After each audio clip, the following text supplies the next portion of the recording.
Hi hello Shri Swami Samarth. कशात सर्वजण मस्त आणि मजेत ना. पुढे व्हिडिओमध्ये मी काय बनवणार आहे हे तुम्हाला सांगणारच आहे, तर त्याआधी हे ऐका. तुम्ही मार्केटमधून काही ना काही तुमच्या केसासाठी मागवतच असाल, कारण प्रत्येक स्त्रीची इच्छा असते की माझे केस लांब व्हावे, घनदाट व्हावे. तर त्यासाठीच मी हे हेअर ऑइल बनवत आहे. तर ते तुम्ही नक्की घरी ट्राय करून बघा. खूप काही नाही आहे, थोडंफारच आहे. त्यातले काही काही वस्तू नाही घातल्या तरीसुद्धा चालतात, पण थोड्याफार आवर्जून घालाव्याच लागतात.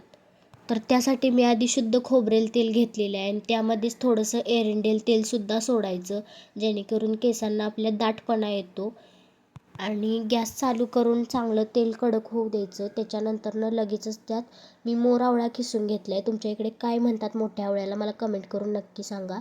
तोच आवळा मी तेलामध्ये सोडणार आहे. आणि सगळ्यात आधी तर हा आवळा टाकून घेतला. आवळ्यामुळे केसातला कोंडा गायब होतो आणि केसांची गळतीसुद्धा कमी येते. नक्की तुम्ही घरी ट्राय करून बघा आणि मला कमेंट करून सांगा. हा व्हिडिओ मला तुमच्यासोबत शेअर करायचा होता, म्हणून मी दिवसभरात हे सगळं सामान घेऊन येऊन रात्रीचा हा व्हिडिओ शूट केला आहे. त्यामुळे असं काहीसा वाटत असेल. आणि ही फुलं जास्वंदाची फुलं आहे, ती तुम्हाला माहितीच असतील. ही फुलंसुद्धा यात टाकून घ्यायची. तेल चांगलं उकळत आलं तर बारीक करून घ्यायचा गॅस आणि त्याच्यामध्ये पळी जरी सोडलात तरी चालेल. हा भृंगराज आहे, म्हणजे की म्हाका. हा पण मी विकतच आणला होता. एका ठिकाणी चांगला भेटला आणि एका ठिकाणी थोडासा वाळलेला भेटला, म्हणून हा असा दिसत आहे. सगळं तेल एकत्र मिक्स करून घेतलं. हे जास्त उतू येत होतं म्हणून त्यामध्ये अशी पळी फिरवत होते मी. माझे व्हिडिओ बघायला आवडत असतील तर मला कमेंट करून नक्की सांगा. आणि कोणता कोणता व्हिडिओ तुम्हाला काही बनवलेला आवडत असेल तर नक्की सांगा. हे हेअर ऑइल नक्की घरी ट्राय करून बघा. मी तर हेच वापरते माझ्या केसांना. हे हेअर ऑइल तुमच्यासोबत शेअर करण्यासाठी मी दिवसभर फिरून हे सगळं सामान घेऊन आलो होतो आणि तेच मी तुमच्यासोबत शेअर करते. 2 किंवा 3 चमचे रोजमेरी टाकून घ्यायची. हीच मी टाकत आहे. तुम्हाला ओळखत नसेल तर व्हिडिओमध्ये बघून तुम्ही आणू शकताय. प्रत्येकाची तुम्हाला नाव सांगत आहे, तेच तुम्ही गुगलला जरी सर्च केला तरी चालेल, तुम्हाला भेटून जाईल. तो फोटो भेटला तरी तुम्ही आणू शकताय. काही जण यात जवससुद्धा ॲड करतात. जवसामुळे खूप चिकट होतं. या तेलाचा वाससुद्धा येत नाही आणि केसांवर साईड इफेक्टसुद्धा होत नाही, कारण हे तेल आपण घरीच बनवलेले असतं आणि सगळे आयुर्वेदिक पदार्थ असतात, त्यामुळे साईड इफेक्ट होण्याचा संबंधच येत नाही. नक्की ट्राय करून बघा आणि मला कमेंट करून सांगा. यामध्ये मी कलोंजीसुद्धा 2-3 चमचे टाकलेली आहे, जेणेकरून काळपट असा कलर येतो केसांना. हे तेल सर्वांना चालतं, लहानांपासून मोठ्यांपर्यंत कोणीसुद्धा वापरलं तरी चालतं. तर ह्या तेलाला चांगली उकळी येऊ द्यायची, जेणेकरून हे सगळं सामान असं काळं पडलं पाहिजे. असं उकळायचं आणि तेलाचा कलर असा ग्रीन येतो, म्हणजे हिरवा कलर येतो.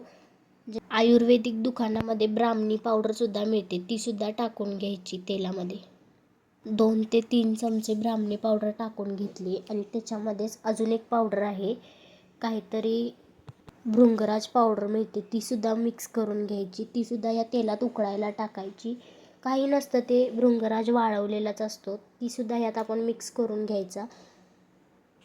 यामध्ये मला अजून काही घटक घालायचे आहेत, पण यातले महत्त्वाचे घटक मी पुढे तुम्हाला सांगणारच आहे, तर तुम्ही व्हिडिओ कंटिन्यू बघा. या सगळ्या पावडर मी घालून हे सगळं मिक्स करून घेतलं आहे.